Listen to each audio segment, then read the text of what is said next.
Okay, welcome back to the Signals and Systems class. My name is Jong-ho Park, and great to have you here. In the last lecture, we have entered chapter 4, which was about the LTI systems property. And we have gone through the properties such as commutative, associative, and distributive properties. And we figured out that with these properties, the LTI systems can be cascaded in any order. And also, if you have a parallel structure, you can just add the impulse response to merge the LTI system. And then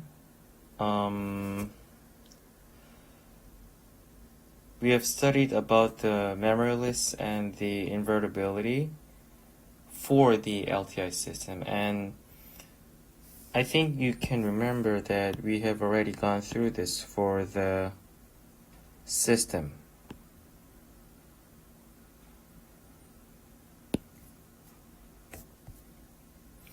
So when we were dealing with the general system, we already studied these terms such as memoryless and invertibility, which we stopped the last lecture, and the causality and the stability. Of course, the time invariance and the linearity. We've already done this, but besides the linearity and the time invariance, the other properties, we would like to see what happens if we apply them only if we apply them to the LTI system only. So can we discover something like new if we just think about the LTI system?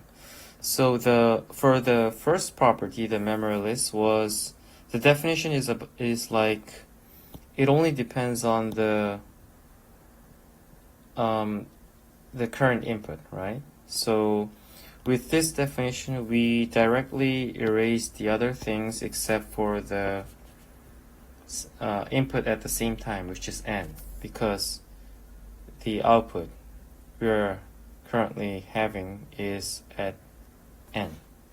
Therefore, this green highlighted terms should be all 0. And therefore, for the LTI system to be memoryless, if for non-zero n value, you should have the impulse response 0. So we can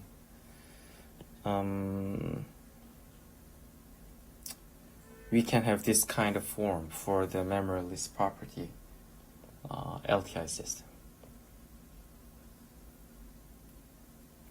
And if we have a discrete time system such as y equals xn plus xn minus 1, then obviously you can see that yn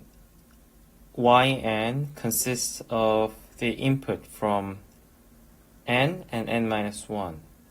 So you can say that this system is not memoryless.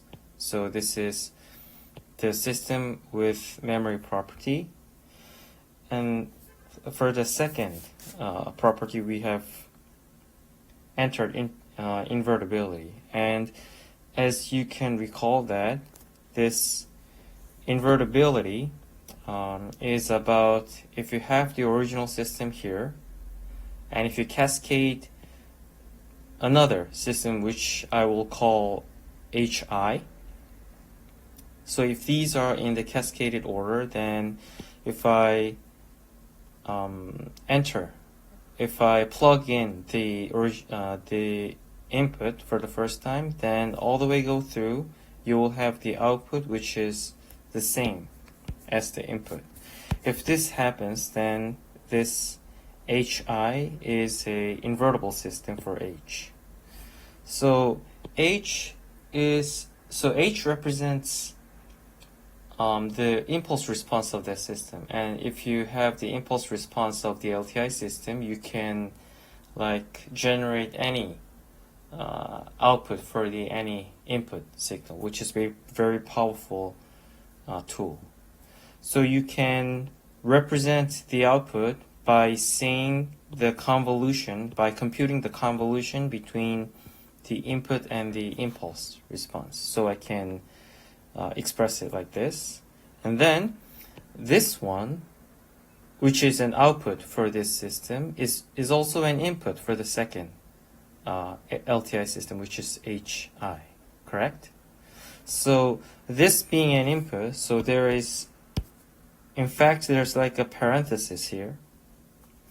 And with this input, this is like an input now for the second system. And if you pass through this second LTI system, which means you have to do the convolution again with the second system.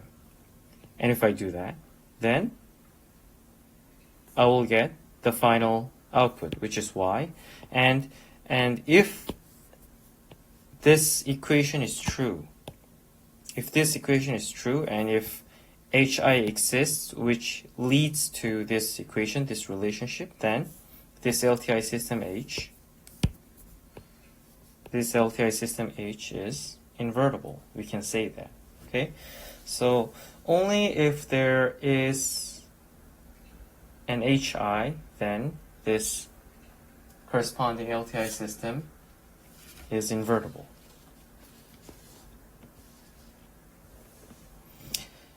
Okay. And the next property is a very important one in terms of the control system or control technique, which is about the stability. Stability of the system is very important if you attend a course which is related to the control system. So we will talk about some part of the stability in this systems and signals and systems class, but I think you can study more things with me if you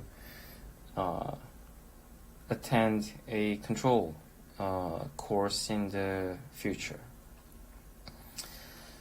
And in this lecture, I have told you that we will start with the definition of BIBO, right? And BIBO stands for bounded input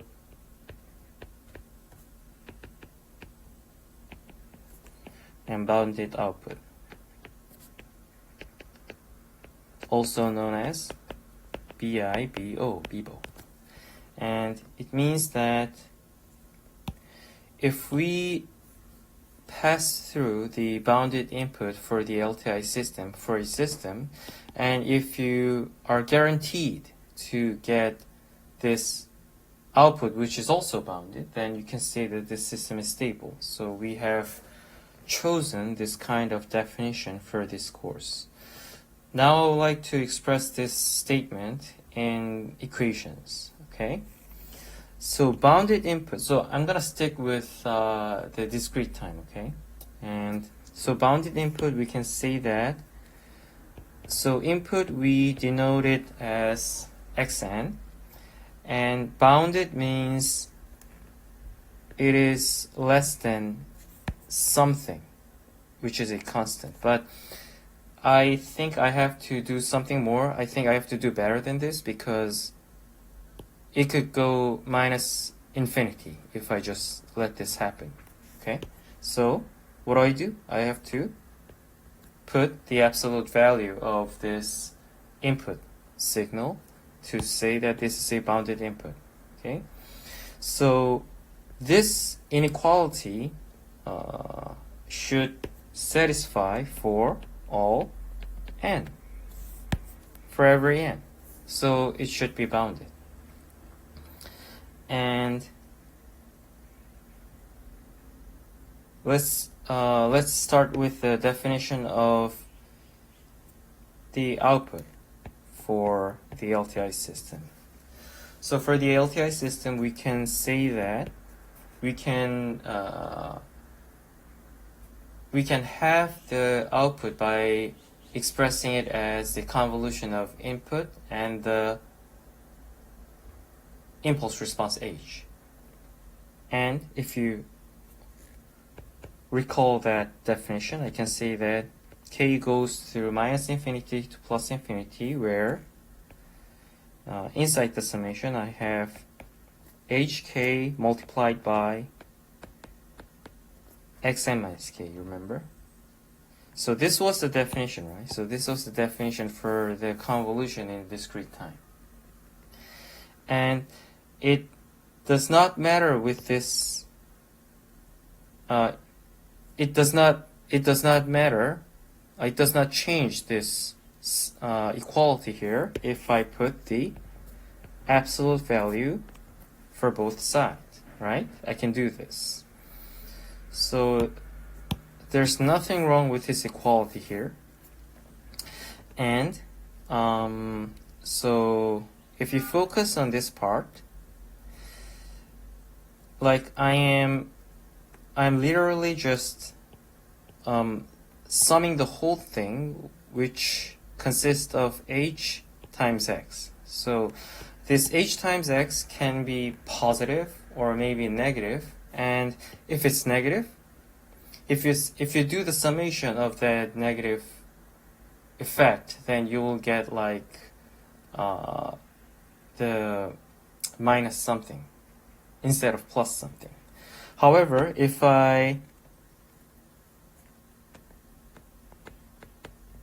apply the absolute value for both components individually like this, then even though you have a negative value for something, it'll turn into positive, right?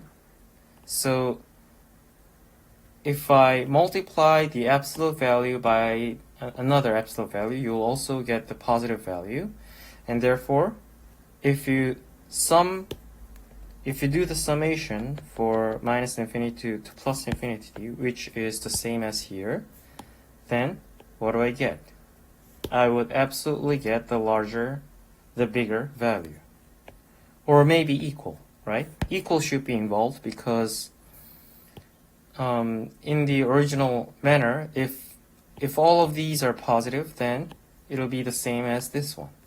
So the right part here is bigger than or equal to the left part. You have to think this through. Are you okay with this inequality?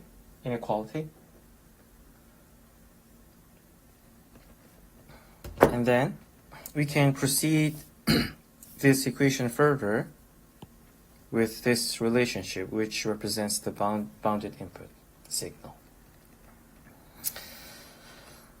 So we have a signal, the input signal with absolute value, so I can replace this with this one. Okay? And I can say that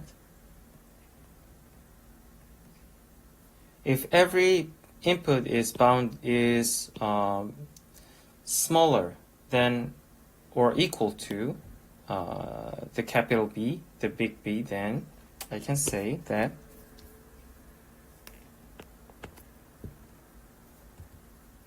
I may drop this equality sign here this time.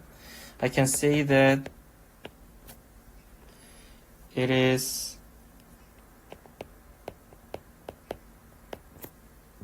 lesser than or equal to this, right?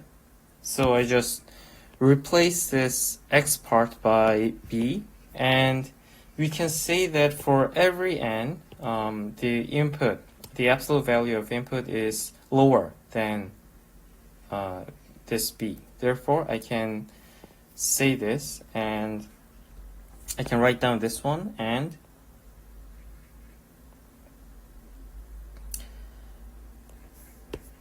there is no I can bring this b out of this summation because inside this summation the parameter is k and b it has nothing to do with k because it's a constant, so I can say that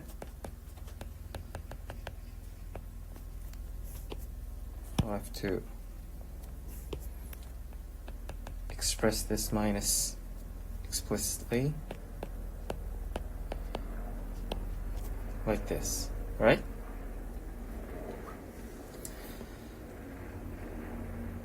So what we did is that if we had a bounded input and if you want the bounded output, then what does it mean? This bounded output, you should have a upper limit, which is not infinite.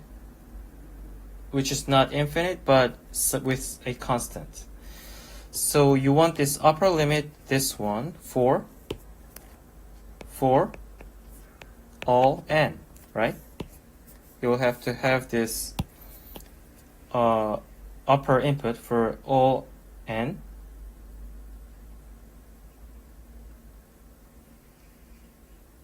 And to have that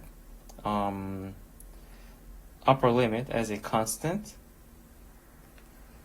this is a constant, right? So constant times something, and this something should be a constant. If this number here, is this summation here, goes to infinity, if it diverges, then I cannot guarantee the bounded output.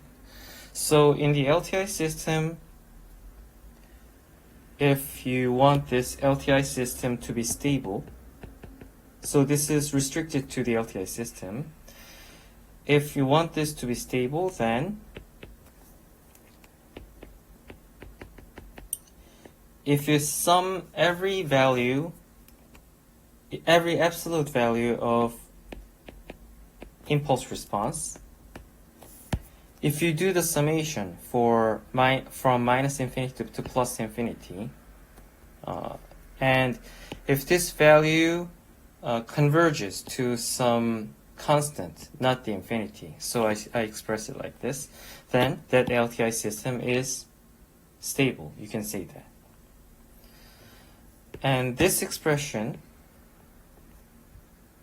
can be expressed as absolutely summable. So absolutely comes from this absolute value, and also obviously you have a summation notation here. So it's absolutely summable. So the statement says if this LTI system is absolutely summable, I mean the impulse response is absolutely summable, then the LTI system is stable. And this is very important stuff here, because if I just look at this impulse response h, if I compute this h which represents the impulse response of the LTI system, then you can know its stability, the system stability. So it is really important to obtain this h function here for the LTI system to see whether this system is stable or not. Okay, so every information is inside this h. Okay, I think that was worth to speak to you. And so this is about the stability, and I think we're left with causality, right? So the next one is about the causality, and please remind that the system to be causal can be defined by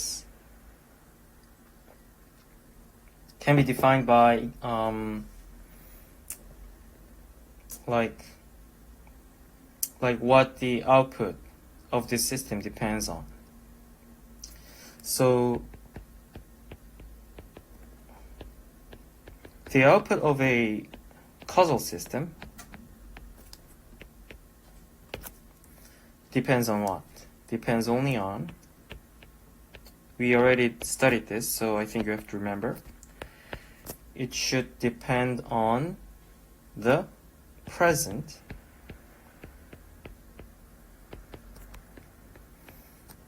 and past values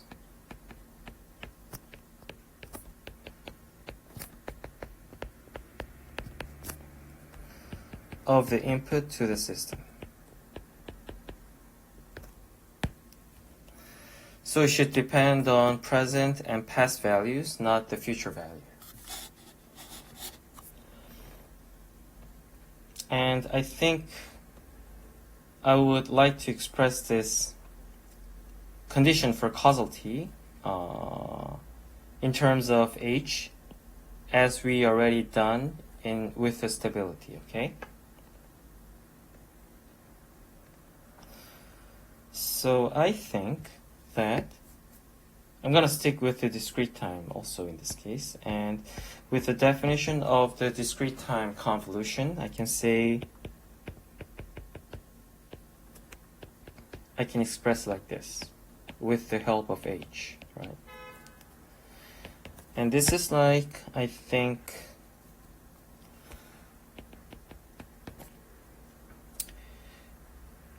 if I start with k being minus 2, then I think I'll have minus 2, x minus 2, h n plus 2 plus, I'm going to write some term for you to understand.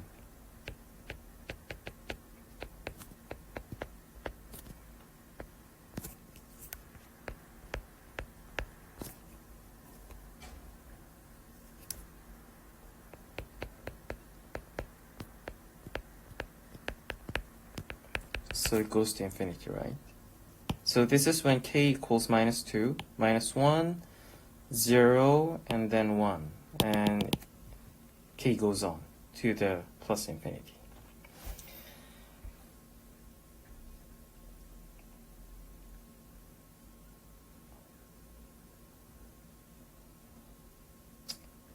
So if you write down this like this, and I think it'll be hard for you to catch.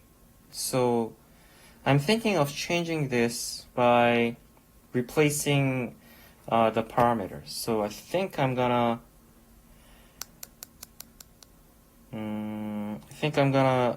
replace this k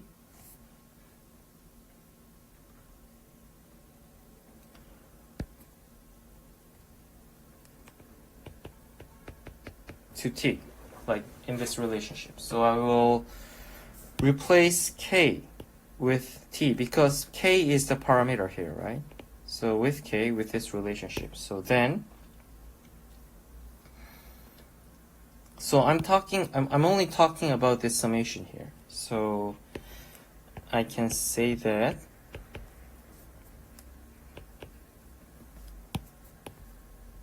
if k starts with minus infinity, then t starts with plus infinity, correct?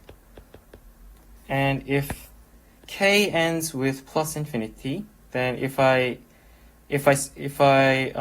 substitute plus infinity here, then here's minus infinity. So you will have minus infinity, and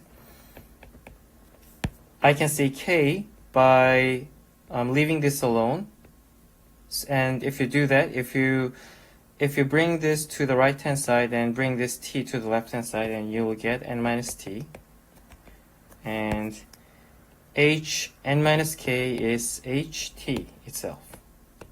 So I can do that.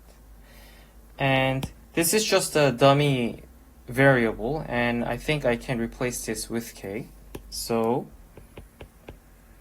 it's a dummy variable just to distinguish between the original k and a new variable. And there is absolutely no problem that if you just replace this by k, because it does not affect the output of our system, right? And does it really matter if I add from plus infinity to minus infinity and replacing that from minus infinity to plus infinity? It does not matter, because it's just a summation. it's a summation you're doing from like all the way from minus infinity to plus infinity. The result is equivalent to the one with summing from plus infinity to minus infinity. Therefore, I can say I'm going to sum from minus infinity to plus infinity with replacing t by k. So I can either say in this form, express in this form, or in this form.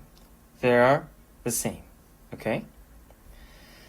And with this form, I think I will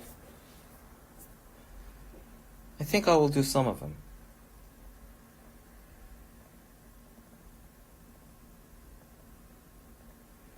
I think I'm gonna start with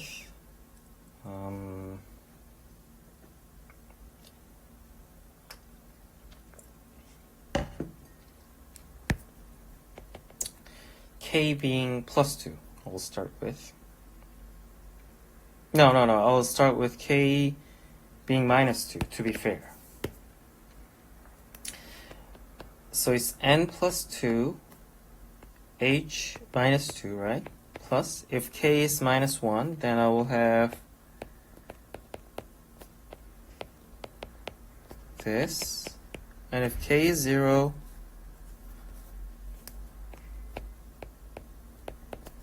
I'll have this. And if k is plus 1, if k is plus 2, I will have this, okay? And now I have a better view, because if you want this output,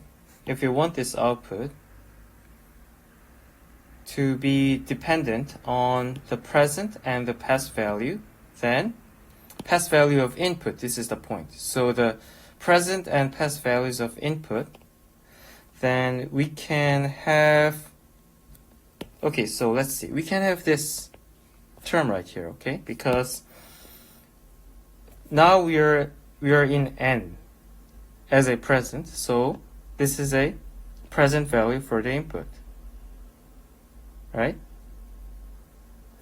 And these are the past inputs, right? So I think this highlighted part here are okay. So I think these parts are okay. However, what's up with these parts?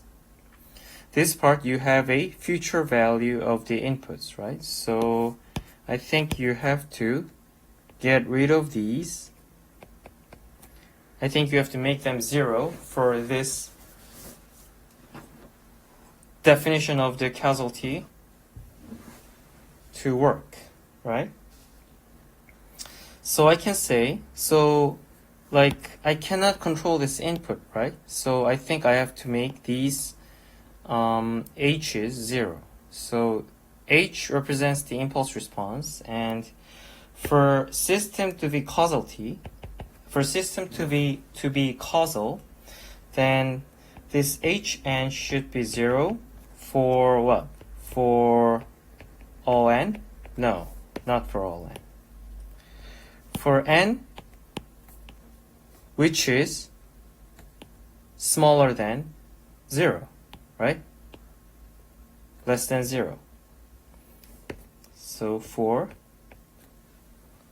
0. So it does not include 0 because I am fine with the present value of the input, correct? So I think this will be the condition for the causality for the LTI system.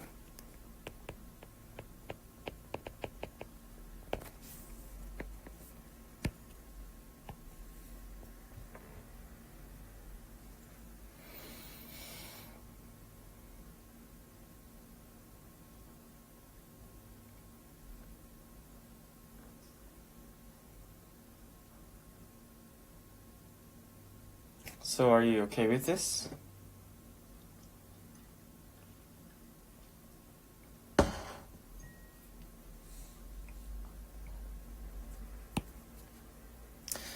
So not from this expression, but from this expression, we kind of get a basic idea, because we can apply this definition right into this summation, infinite summation. So we have this part here. Therefore, if a system is stable, then we can say that yn can be expressed as what? So if we choose this form here, then I think if h with negative n should be 0, then from minus infinity to minus 1, this part would be 0 because of this. So I can say that k starts from 0 to infinity, and can be expressed like this. So this is the expression if the LTI system is causal, right?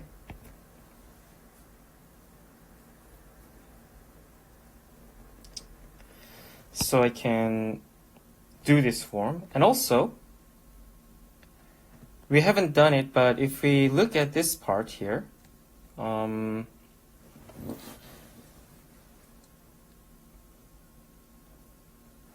if you just look at this part, then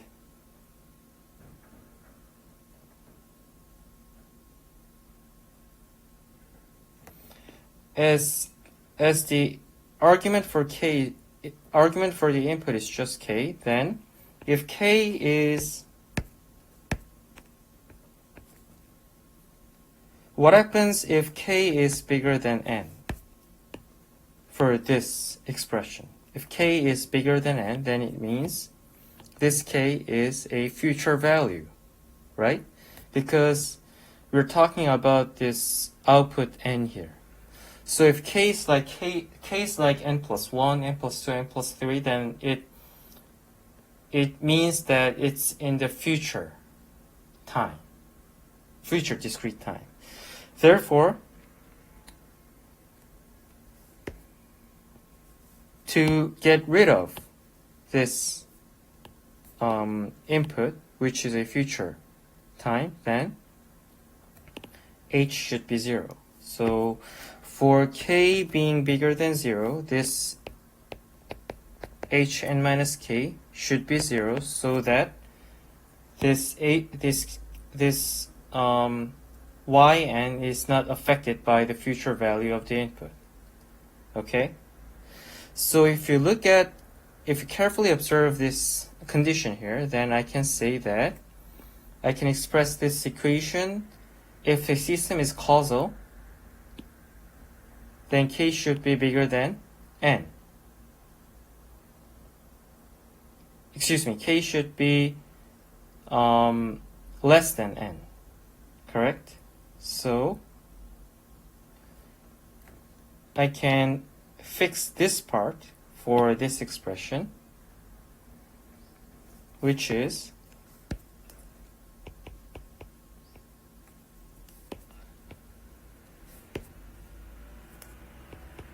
so h starts from minus infinity to all the way up to what?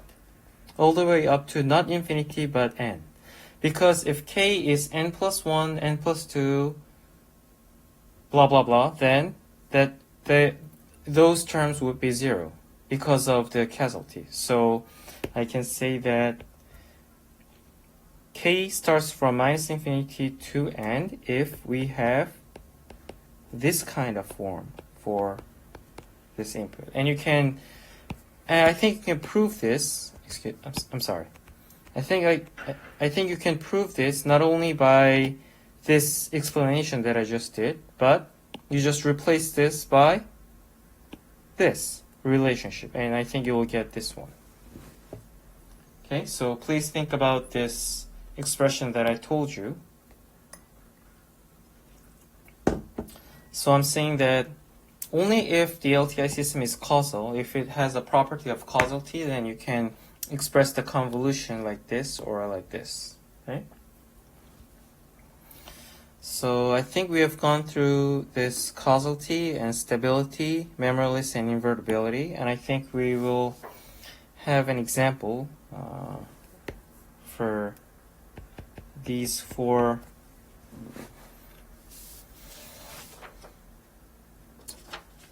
properties. And I will pick an accumulator as an example.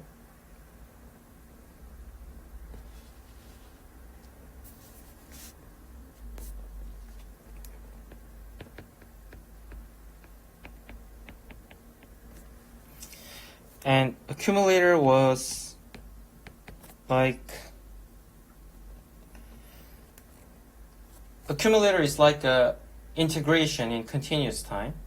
So it accumulates all the inputs from the past to the present, okay?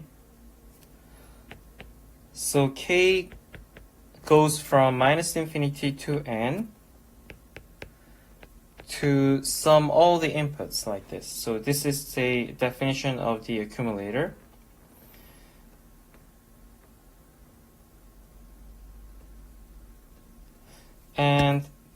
And obviously accumulator is a LTI system, right?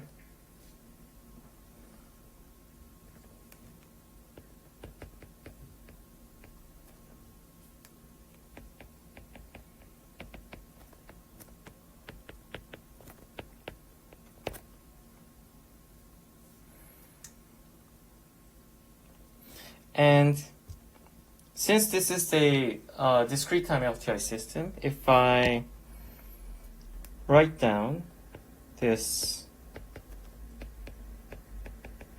definition of the convolution,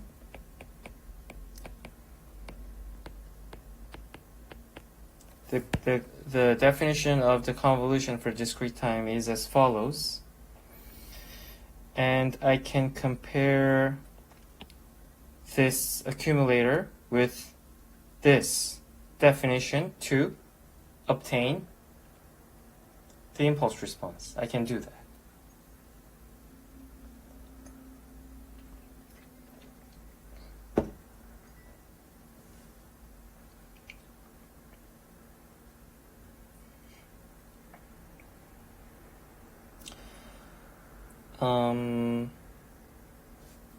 So if this the second equation to become this, then what should you have for H?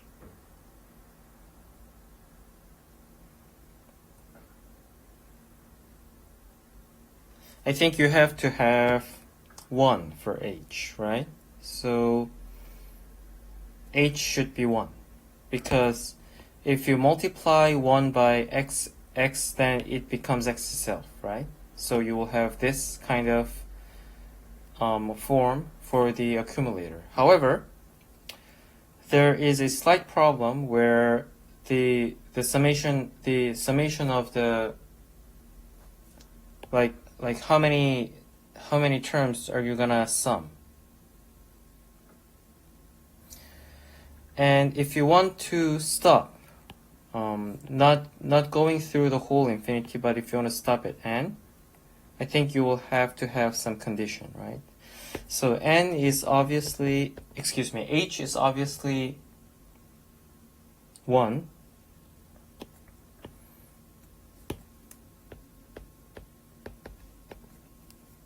But I think we have to think more of this one because of this difference. And like knowing this h is very important, because as I have already mentioned, that you can do a lot of things by knowing this, like knowing the function of h, the impulse response. So impulse response is everything that you can get when we are dealing with this linear time invariant system. And fortunately, we have already talked here, and this is the same form. So with the definition, you have to go through minus infinity to plus infinity. However, I can stop it when k equals n. So this is a lucky one. When h is 0 for n being negative, right? So if you think of this case that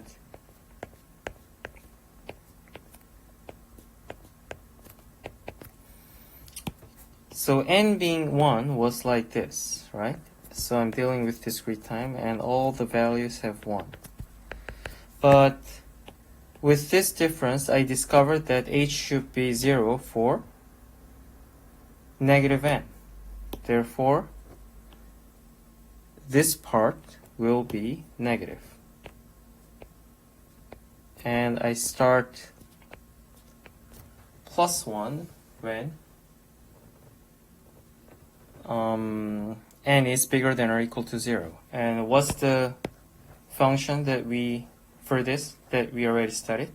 Yes, this is a unit function. Step function, okay? Unit step function. Therefore, it is not right to say just 1. However, we have to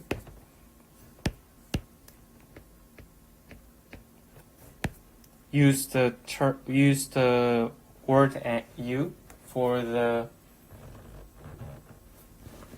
to express this unit step function. So to be honest, I picked a easy one for this example. However, it is very important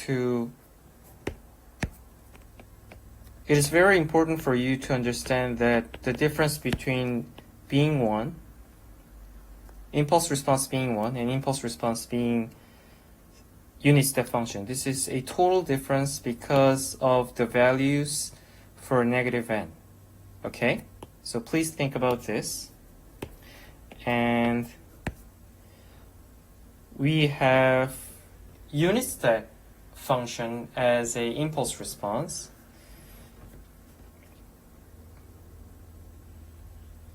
And I will go through step by step. So is this accumulator a memoryless system?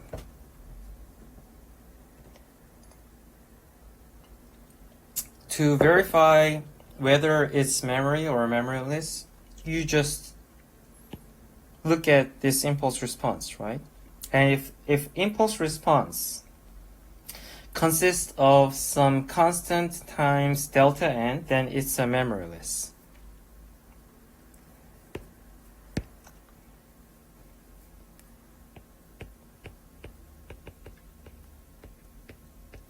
So can you express this unit step function by multiplying some constant by multiplying some constant to this delta function? This delta function, we just have 1 at n equals 0. So I cannot produce these just by having this one. So I cannot express impulse response like this. Therefore, this accumulator system, this LTI system is not memoryless. So it's memory. And let's think about the causality first. I think we have already gone through. For system to be causal, you have to have 0 value for negative n about this impulse response. And this is obviously true because impulse response is the unit step function, and it has 0 values when n is lesser than 0. So I can say that this accumulator is causal, right? Okay, what about the stability here?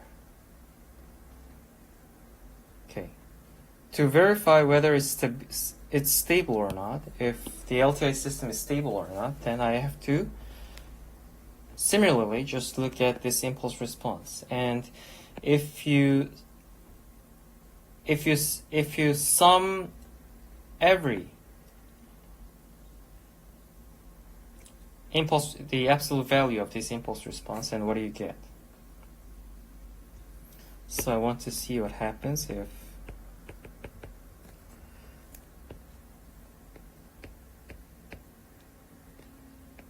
I do the summation.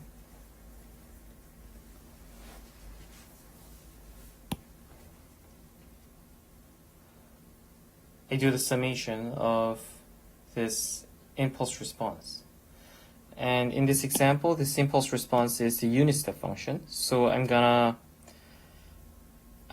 do the summation for minus infinity to plus infinity of this unit step function. And unit step function, this is like adding ones for infinite number of times. So this does not decrease, this does not decay to something. Therefore,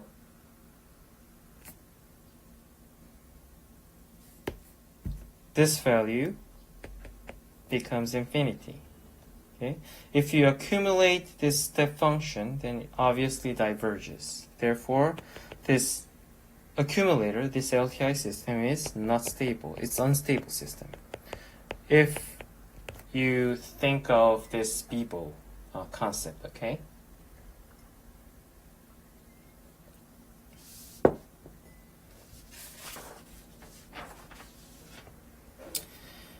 Okay, we are left with this invertibility, right?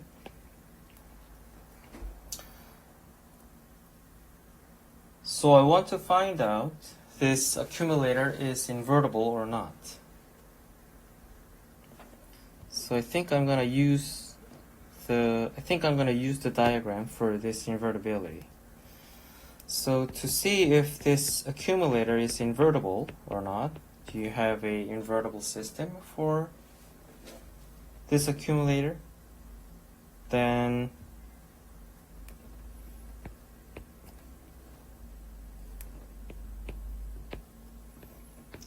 if I have a system which consists of this impulse response Hn,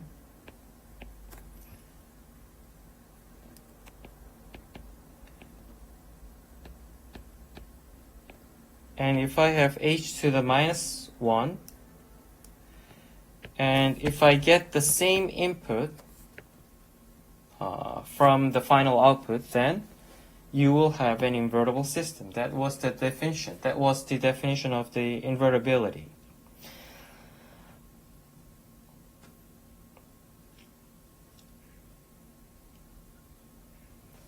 And the definition of this H is the response of the impulse, right? It was impulse response, response of the impulse, which means the output of the impulse. Therefore, the input should be impulse, right? So this input should be impulse, and the response of the impulse is what? Hn. And in our example, Hn was Un, correct? So this output should be Un.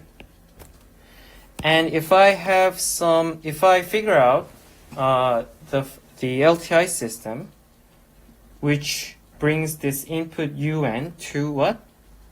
The original input, which is delta n, then I have an invertible system. Are you okay with this?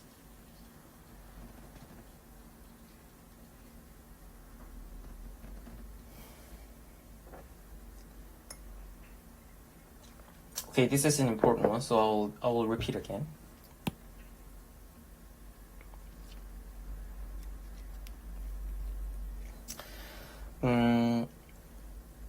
중요한 부분인 것 같아서 조금 더 얘기를 하면은, 그러니까 무슨 말이냐면은 LTI 시스템을 대표하는 거를 임펄스 리스폰스로 나타낼 수 있고, 우리가 그걸 HN이라고 했는데, HN이라는 이 임펄스 리스폰스도 그냥 인풋을 임펄스로 줬을 때 아웃풋을 얘기하는 거잖아요. 그래서 LTI 시스템을 HN이라고 표현하지만 이거 자체가 임펄스 인풋을 주는 거니까 여기가 이렇게 아웃풋으로 HN이 나오고 우리가 그거를 특별하게 H라고 부르는 겁니다. 우리가 유닛 스텝 펑션을 인풋으로 줬을 때의 아웃풋을 뭐 다른 변수로 정의하거나 하진 않았잖아요. 그래서 유일하게 임펄스를 인풋으로 줬을 때의 녀석을 우리가 H라고 정의를 했고 이 예제에서만 요 H가 UN이었기 때문에 여기다가 UN을 쓴 겁니다. 그러니까 오해하시면 안 돼요. 얘를 집어넣었는데 무조건 얘가 나왔다 이게 아니라 이 예제에서만 그런 겁니다. 여러분들이 혹시 헷갈릴까봐. 그리고 invertibility를 가지려면은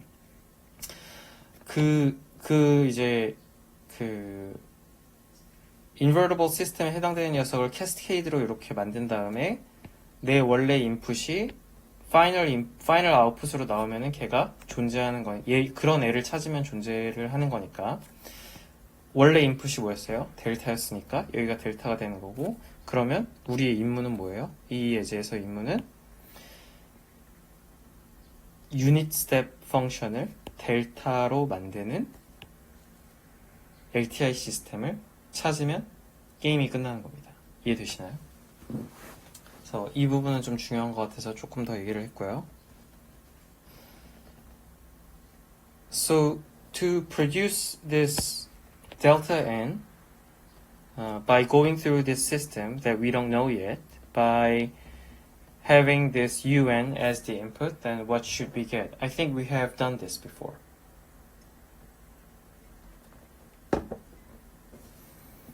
So this is like expressing delta n by un, and you already done this.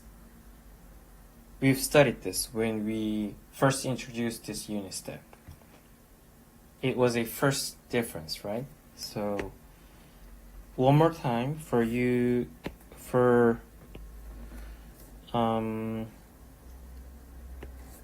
that don't remember,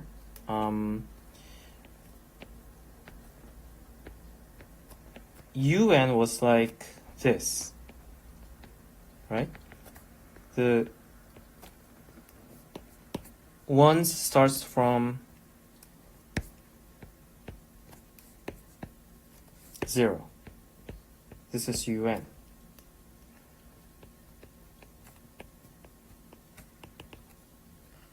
And if you have U n minus 1, that it's like, this is like shifting UN to plus 1, right? And if you are confused with it, just please plug it in into this definition of UN that I just said, that I previously said.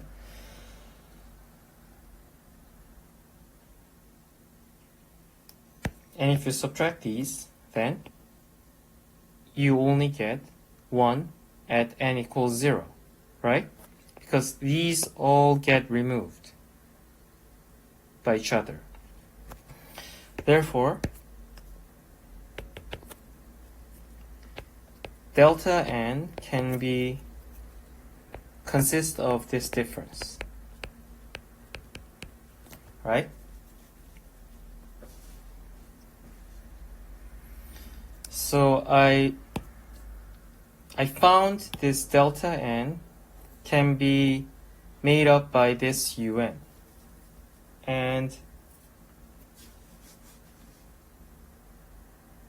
if I express this as input and output system, then I can say that the output, which is delta n, so this will be yn, right, is input will be un, correct? So the input denoted as x, I can say xn minus x n minus 1, correct? So I can express this invertible system for this accumulator like this. So this is the relationship between the output and the input, and this is the invertible system. I have to do one more thing. what do I have to do to get the impulse response of this invertible system?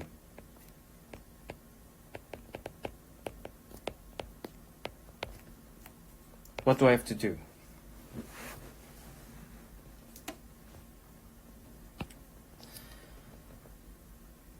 So with this relationship, I've got the function of output and input, right? And this is the system. This is the system that we can express this invertible system. However, I want to have this. I want to express this impulse response, right?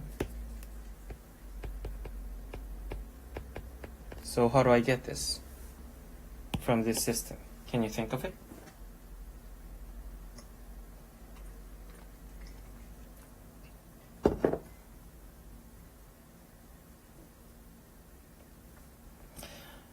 If you stick with the basic definition of the things that we've gone through, then this is very easy.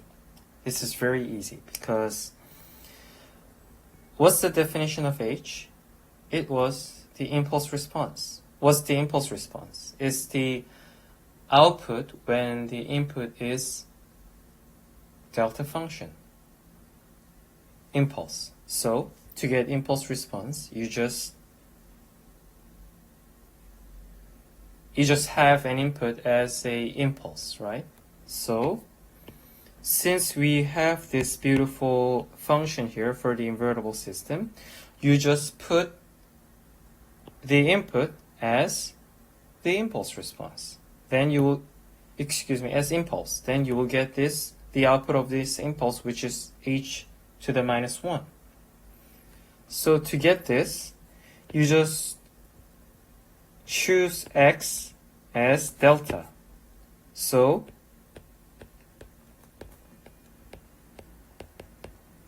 you just replace this x by delta to get this impulse response. Okay?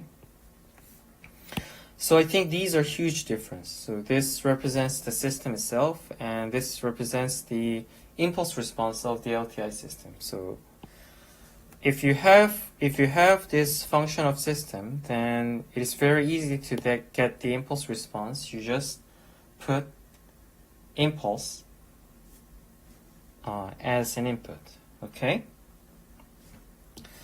So the LTI, the accumulator is invertible, and that invertible system we have obtained. And also we have got this impulse response of the invertible system. Okay?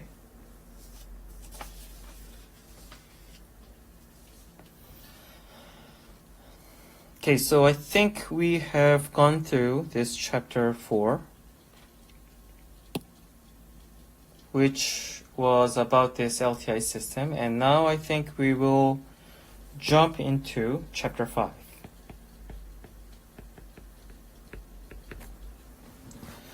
Chapter 5 is about the differential equations. I think you have an experience with differential equation in engineering math class. So systems represented by differential equation.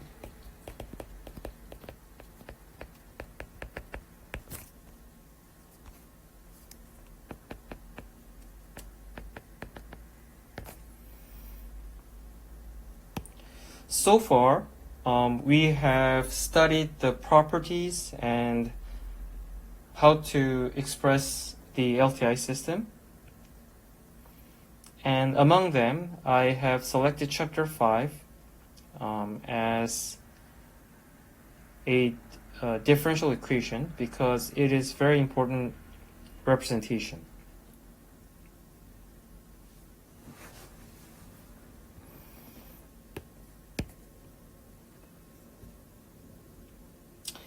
So in this chapter, we will learn about this linear constant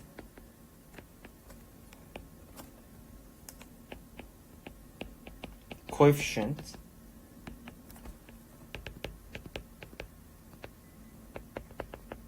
differential or difference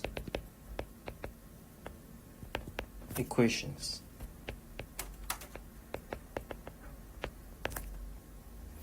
So differential equation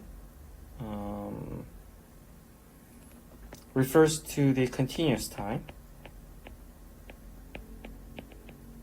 and difference equation refers to discrete time. Okay? So it's no big deal. It's just the difference between the discrete time and the continuous time. And the differential equation or difference equation is very important because a lot of things in the physics world, it can be represented by the differential equation. Okay? So the famous examples are, there can be electrical circuit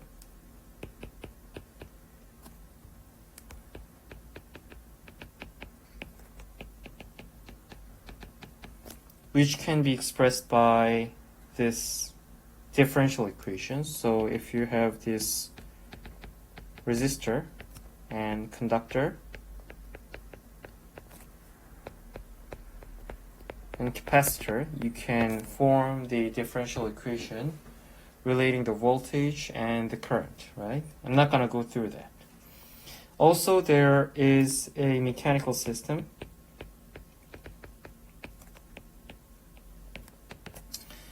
which has a mass and spring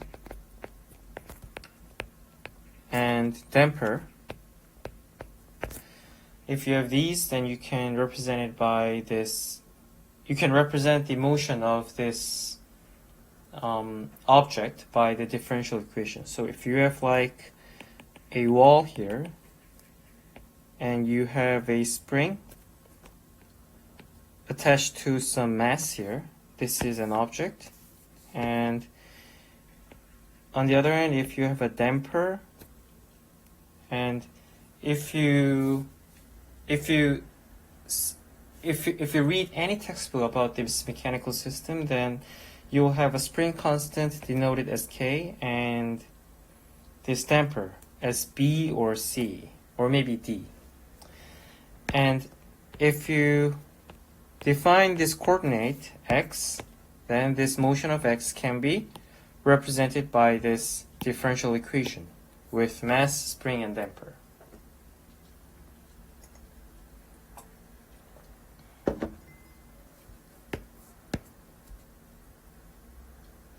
Also, I may have a moving average filter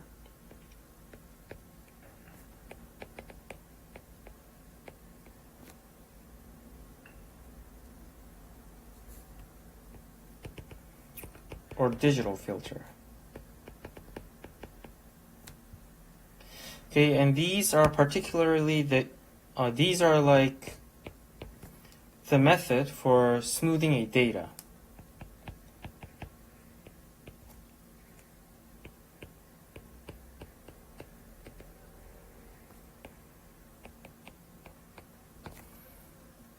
Okay, and I think you may already know that these are for the continuous system. So with the above definition, I would say a differential equation, right? And these moving average filter and digital filter are with the discrete time. And since it's with the discrete time, I can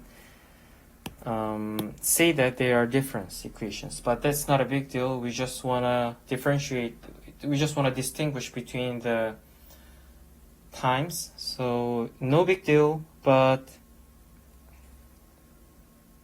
these are some examples that you have to remember, that the systems can be represented by this differential or difference equations. And we can see a lot of that when we talk about this dynamics, okay?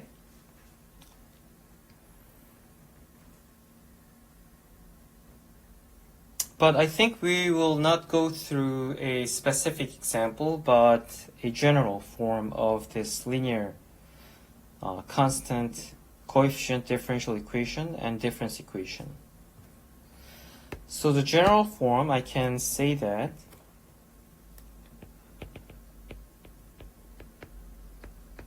for the linear constant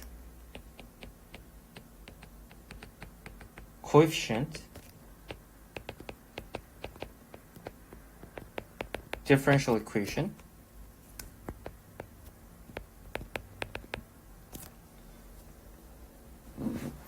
oh, and by the way, this we have talked about just differential and difference equations. So what does it mean to have constant coefficients? There are constants, but which are, there are coefficients which are constant. And it has the meaning inside this term that this system is not time varying. So we are talking about linear time invariant differential equation, okay? So this word means it's not time varying, it's time invariant. So you can think of the definition of this time invariance, okay? So if I express the definition of the linear constant coefficient differential equation, and I can write it as follows. However, I'm talking about this nth order, so it's about this nth order. And this order means like how many derivative involved. So I can use this summation from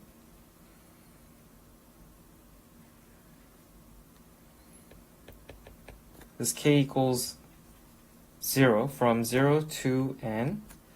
So this nth order is right here, and I can have this constant coefficient times the derivative of kth yt over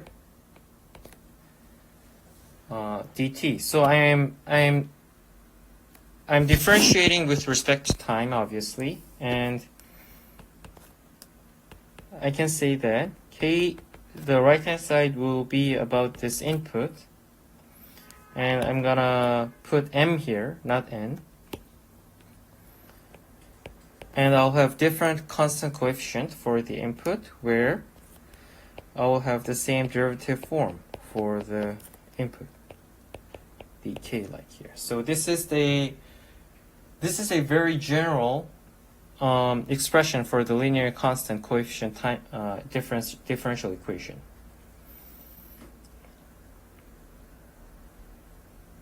Oh, and it is also said a linear because these are the linear combinations, right? It's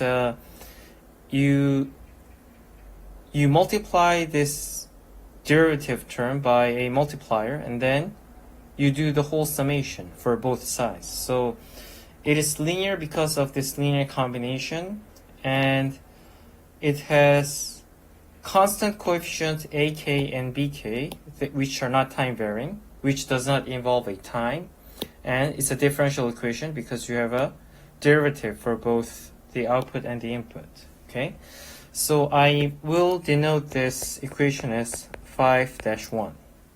Okay, I think for the next lecture, I think we are running out of time here. And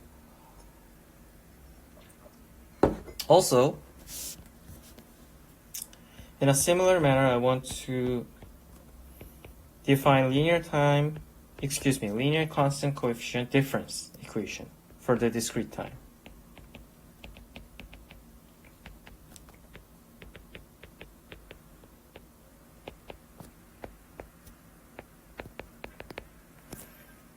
So to be fair, I'm gonna go with the nth order similarly. And in the continuous time, this n is about the number of derivative, right? And in the discrete time, in this case, it's about number of delays of the output. So it's like we have a similar form which involves this summation. However, and also the same coefficient. However, we have this sort of delay for this output. So this n here is like a number of delays of the output, whereas this was number of derivative, right? So there's a difference between this continuous time and the discrete time. And I can finish the right hand side similarly.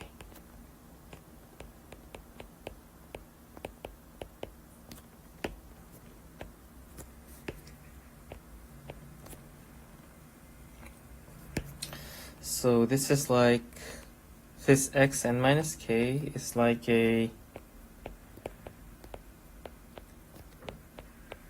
delayed versions because there are n plus 1 terms of the inputs. Okay.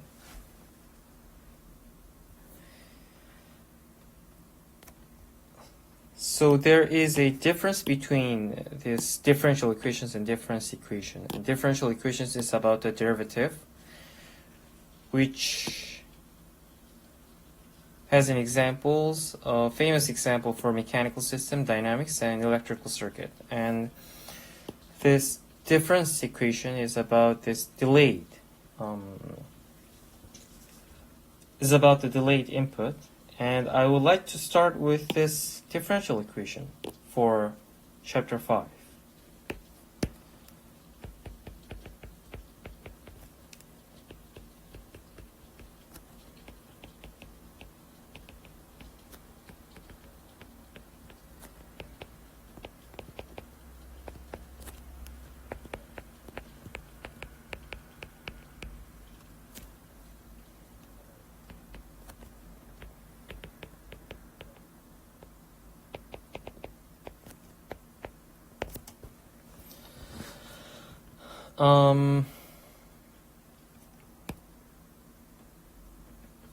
So if you have this output and the input, then with this differential equation, you will get a particular solution. So from equation 5-1, you get the particular solution. And if you have no zero, excuse me, if you have no input, my bad. If you have no input, which means the right-hand side is 0, and if the right-hand side is 0, you will only have this equation being 0, and that equation is called homogeneous equation. So the homogeneous equation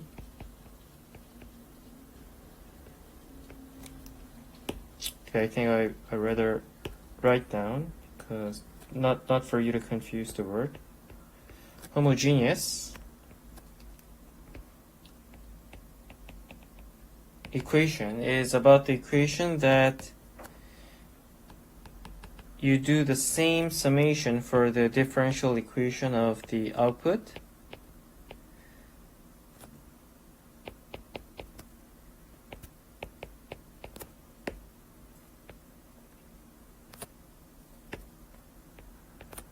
However, you have no input. So this is called the homogeneous equation, and we will denote this equation as 5-2. Okay, so I think we will continue this content by obtaining the homogeneous solution and particular solution. And let's see the whole family of solution for this differential equation. Okay, so I think I will stop here for today, and please think about this properties for the LTI system, and we will go through this differential equation in the next lecture. Okay. Thank you very much for your attention. Thank you.